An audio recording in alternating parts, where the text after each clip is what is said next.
Algebra 1. So if we want our country to be globally competitive, we need to teach our children to critically think, problem solve, and be scientifically literate. And the best way to do that is with science, technology, engineering, mathematics, or what we say are the STEMs. I came to teaching science after a 32-year career in the nursing field, which I loved. But I wanted to do something about two problems that were really bothering me. The first problem is that we are not inspiring our students to want to go into the STEM professions. Our teaching is boring in our schools.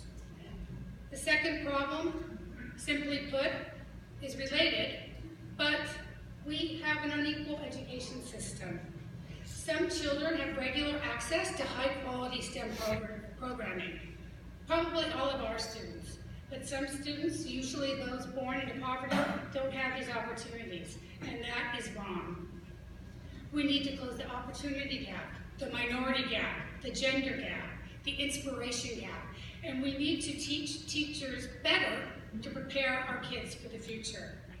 So how do we teach science, critical thinking, problem solving, and give our students the 21st century skills to address these problems? Well, we have a solution right here in Boston, and it's called MedScience. MedScience is an innovative, inspirational science program that uses the human body as the platform to teach science. It gives the kids the necessary skills to be able to enter the workforce and to be actually successful in life. The cornerstone of our program is indeed Stan. Can you see him blinking? And our students call him Stan the Man. He blinks, he talks, he communicates with them, he has changing vital signs, and he is amazing. And this is our platform to teach our science. The students actually treat him as though he is alive. And students feel a real sense of urgency to come up with a diagnosis, which is the problem solving, and come up with a treatment plan for Stan. Because he comes in with a problem with one of his body systems. They do this by critical thinking, problem solving, working in teams, and actually communicating a novel idea these days. So how does it work on the ground? We meet a biology teacher, we coach them. Our program is credit-bearing and semester-long. It is also based on 7 organ systems. We have 11, in case you don't know. But what makes us unique is that for the whole semester, each week, they come for 16 visits to our simulations lab at Harvard Medical School, where indeed Stan is having a problem with one of his body systems. And the kids don't know which ones.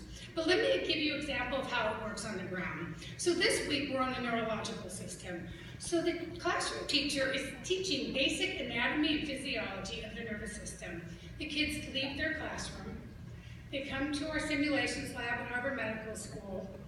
And now Stan is 16 years old, high on cocaine, and having a heart attack. That can actually happen to you when you ingest too much cocaine.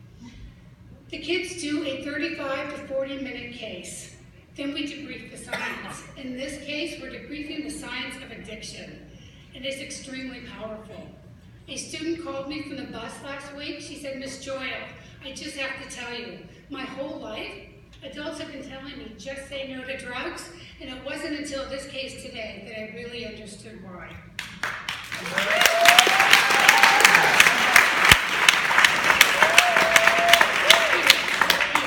So we have thousands of these reflections, and the ones that are really important to us are when they tell us they want to take more science in school, or they want to work harder in school, or there's a place where they can take risks. There's no wrong answers. He's a mannequin. Occasionally he dies, but we try to keep him alive. So at the beginning of the semester, the kids are terrified. They're on the Harvard Medical School quad. They have their arms like this. They barely will look at us. Maybe a hat or on the side or something. But at the end of the semester, our kids leave with self-confidence, self-efficacy, and a sense of belonging. And they feel like they could be at a place like Harvard Medical School, and they can. So we love our students' responses, but what we really wanted was to know, are we reaching our goal of student outcomes?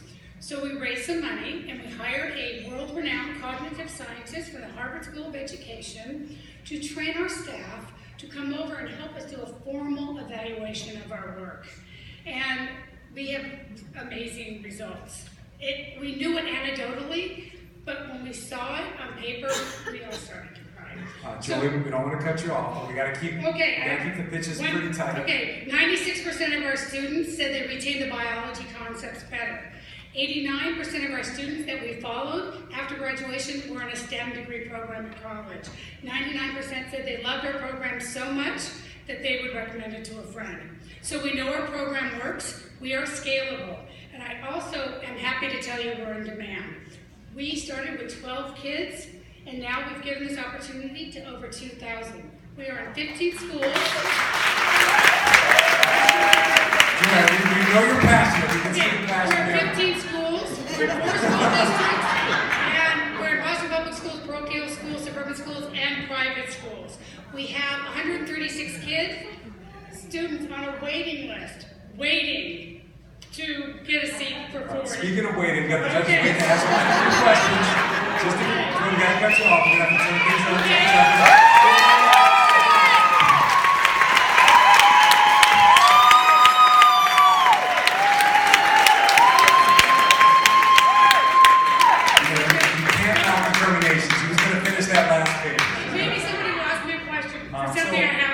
Great job. Thank you, sir. Passionate job, obviously. So let's start off and take some questions from our judges. And Todd, why don't you kick us off? Who picks? Okay. He's good. He just so did? what's the ongoing financial relationship with Harvard? Yeah, that's a very good question. So the founder of the program, now my partner, and she's Dean for Students at Harvard Medical School. She's also a social entrepreneur. She started the Family Van, which is a self-sustaining van that goes out to poverty-stricken areas and gives health care. So she's Dean for Students there. They love the idea, and honestly, you can't get a better brand than Harvard Medical School. We do receive in-kind from them for space, but I'm responsible for 100% of my operating budget. And we have decided to stay with the Harvard name.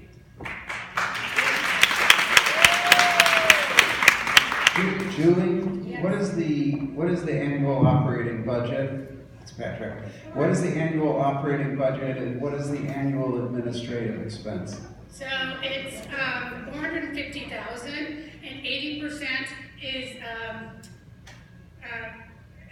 teachers and administration. It's me, another full-time person, and a part-time person. There's 2.5 of us, and then the other cost is basically personnel.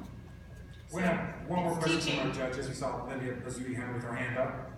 Hi, Julie. Great presentation. Thank you. What do you need in order to scale? I assume you would need, what would the budget be? Okay, in so order to scale? these are the things I need, what I'd like to do. I need teachers. I need teachers, teachers, teachers. I want to start a teacher training institute so I can train every Boston science teacher, greater Boston area, and then hopefully we'd like to go nationally. So I need money for a teacher training institute, capacity, and we'd like to do a virtual stand at some point.